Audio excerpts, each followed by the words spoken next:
आपकी worksheet number 28 है, जिसमें आपको कुछ क्वेश्चंस दिए हैं जो आपको अपने आप करने हैं। मैंने इन क्वेश्चंस को उर्दू में इसलिए नहीं लिखा क्योंकि बहुत आसान है, मैं बोल दूंगी, आप अपने आप लिख दीजिएगा।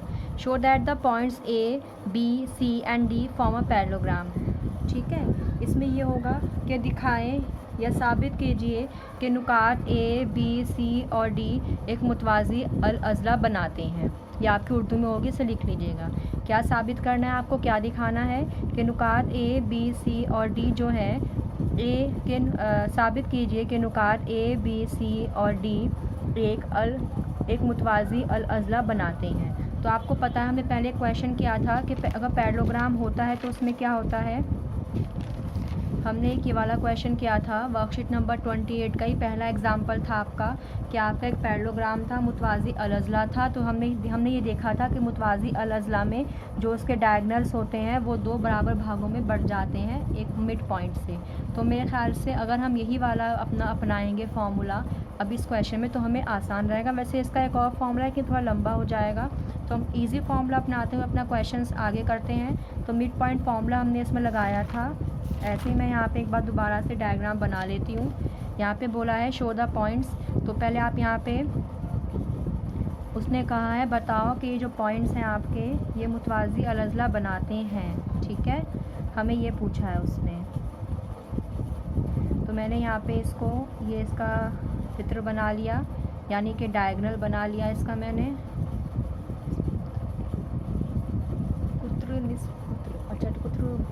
कुत्र होता है डायमीटर। ये जो डायमीटर था केस 3 में कुत्र था और रेडियस थी निस्फ कुत्र।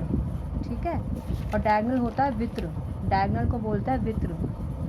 तो यहाँ पे जब मैं नाम दूंगी इसको ए, यहाँ पे नाम आ जाएगा बी, या आ गया सी, या आ गया डी। तो ए के नुक्ते क्या हैं 0 0, बी के हैं 3 0 और सी के हैं 4 1 और डी के हैं 1 1। अब देखो ओ पॉइंट है ये आपका। अब मैं यहाँ पे क्या करूँगी, अगर अब मैं साबित कर दूँ कि जो ओ पॉइंट है, ओ इस ए सी को दो बराबर भागों में बांट रहा है और ओ इस डी बी को भी दो बराबर भागों में बांट रहा है, तो ओ यानी कि मिड पॉइंट हो गया इस ए सी का और डी बी का। इसका मतलब ओ क्या हो गया आपका, ओ मिड पॉइंट हो गया। इसका मतलब जो इसकी डायगोनल्स आपस में कट रही हैं और डायगोनल्स पैरेललोग्राम की आपस में कटती हैं। ठीक है, तो मैंने इसका ले लिया एक्स और वाई, इसका एक्स और वाई ले लिया। तो अब आप यहाँ से भी एक्स और वाई, डी बी वाले लाइन से भी एक्स वाई की वैल्यू निकाल लो और ए सी से भी एक्स और वाई की वैल्यू निकाल लो। अगर दोनों वैल्यू एक आ गई तो मतलब हम एक ही पॉइंट के बारे में बात कर रहे हैं, जो कि इसका मिड पॉइंट है। तो अब यहाँ पे आप डी बी का जब निकालेंगे, डी बी से एक्स वाई निकालेंगे तो आपका क्या बनेगा, X Y x2 minus x1, sorry x2 plus x1 या x1 प्लस x2 कर लो, मिड पॉइंट है ना ये इसका, इसीलिए।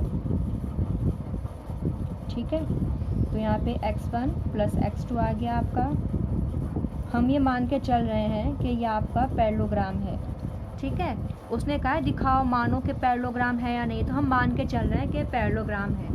और अगर ये पैरेललोग्राम है तो जो ये पॉइंट है एक्स वाई, ये पॉइंट जब मैं डी बी से निकालूंगी तब भी वही वैल्यू आएगी और जब मैं ए सी की मदद से निकालूंगी तब भी वही वैल्यू आएगी।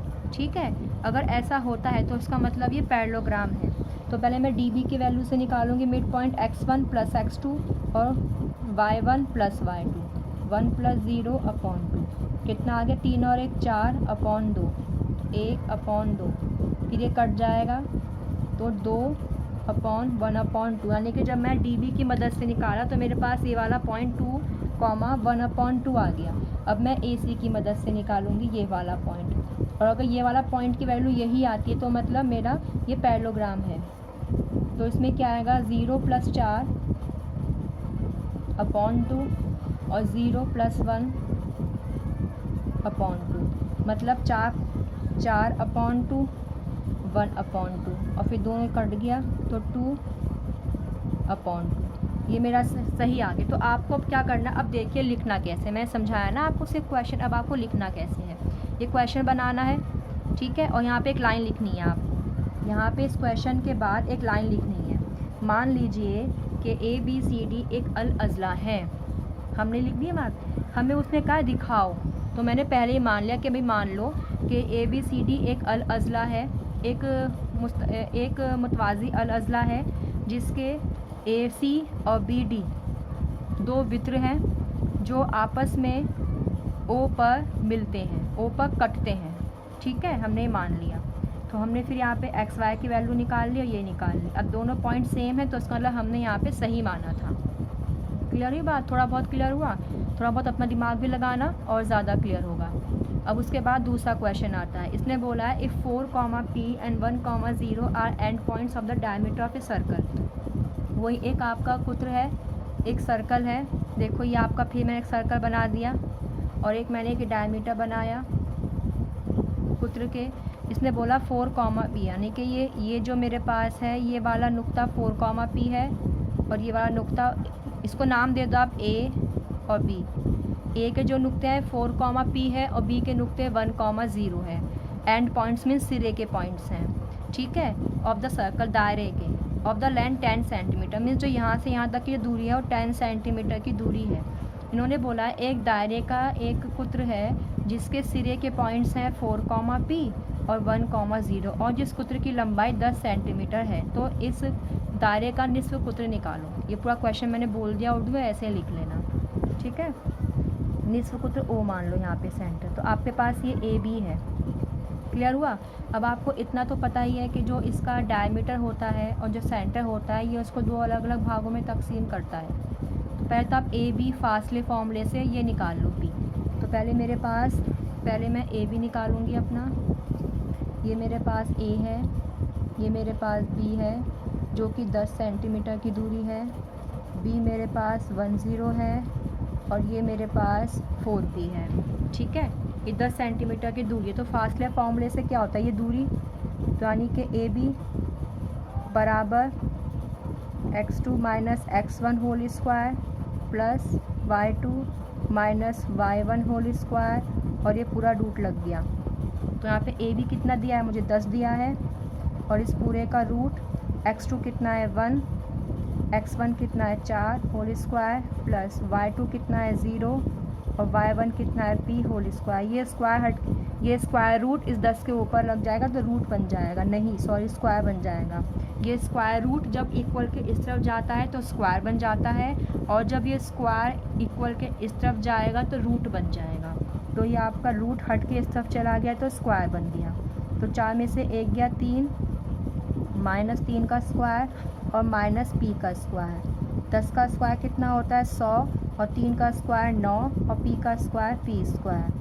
आपके पास इक्वेशन क्या बन गई, p स्क्वायर प्लस यहाँ पे 100 ले लो minus 9 equals to p square. 100 है ना आपका, यहाँ पे 9 इधर जाके माइनस बन जाएगा तो p स्क्वायर। अब 100 में से आपका जब ये 9 जाएगा तो कितना बनेगा 91, लेकिन यहाँ पे 81 बनना चाहिए ताकि आपका आंसर जो है वो सही आए। देखते हैं, चलिए खैर यहाँ पे फिर आपका ये इसका 10 का स्क्वायर 100 आ गया और 3 का स्क्वायर 9 आ गया। यहाँ पे माइनस जाके आपका माइनस 9 आ गया। ये p स्क्वायर ऐसे ही रहेगा आपका। अब उसके बाद क्या हुआ 91 आ गई आपका। ये 91 क्या आ गया आपका p स्क्वायर की वैल्यू 91 आ गई। और मैंने आपको बताया था कि अगर यहाँ पे स्क्वायर हटाना होता है तो यहाँ पे जाके क्या लग जाता है आपका रूट लग जाता है। तो p कितना बन गया आपका रूट 91। ये कुछ क्वेश्चन में मुझे गड़बड़ी लग रही है, यहाँ पे 81 आना चाहिए था। अगर मैंने क्वेश्चन कुछ गलती करी है कुछ कैलकुलेशन में तो प्लीज़ मुझे कमेंट बॉक्स में या मेरे व्हाट्सएप ग्रुप पे बताना ताकि मैं करेक्शन कर दूँ। ठीक है, क्योंकि मेरे अकॉर्डिंग यहाँ पे 81 आना चाहिए था और फिर मेरा p की वैल्यू 9 आ जाती। लेकिन जब मैं कर रही हूँ मैंने एक बार और चेक करा, देखिए a और b है आपका। a की वैल्यू 4, P है, 1, 0 है और मेरे पास जो डिस्टेंस फार्मूला वो a b होता है। a b का डिस्टेंस फार्मूला क्या होता है x2 माइनस x1 ही होता है। ठीक है, तो x2 माइनस x1, बाद वाला x2 होता है, पहले वाला x1 होता है, यानी कि 1 माइनस 4 आ गया। फिर यहाँ पे 0 माइनस p आ गया। 4 में से 1 गया 3, माइनस 3 का स्क्वायर 9 ही बनेगा क्योंकि माइनस का स्क्वायर प्लस होता है। और फिर p का स्क्वायर p स्क्वायर ही बनेगा यहाँ पे और ये वाला रूट हट के इधर जाके स्क्वायर बन जाएगा। 10 का स्क्वायर 100 होता है। ठीक है, फिर ये 3 है प्लस 9 बन गया, यहाँ जाके माइनस बन जाएगा। और फिर आपका ये p की वैल्यू रूट प्लस माइनस में आती है वैसे तो, पर p की वैल्यू आप यहाँ पे रूट 91 ले लीजिए। अब यहाँ पे आप 0 p की वैल्यू क्या आ गई मेरे पास 91, ठीक है। अब मेरे पास यहाँ पे निकालना है मुझे 0, तो मैं इसको एक्स वाई ले लूँगी, सॉरी ओ के नुक्ते। और मैंने आपको बताया था कि जो सेंटर होता है वो उसका वस्ती नुक्ता होता है, यानी कि मिड पॉइंट होता है। तो जब मुझे यहाँ से x और y के निकालने हैं तो मैं इन दोनों को प्लस कर दूँगी, x1 प्लस x2 मतलब 4 + 1/2 और x1 प्लस x2 मतलब √1 91/2। तो x, y 4 और एक 5/2 और कॉमा √91/2। ये आपके इसके वस्ती नुक्ते आ गए, मिड पॉइंट्स आ गए ओ के। ये तो पूछा है find the centre of the circle, तो उसके सर्कल यानी कि सर्कल के जो वो है सेंटर,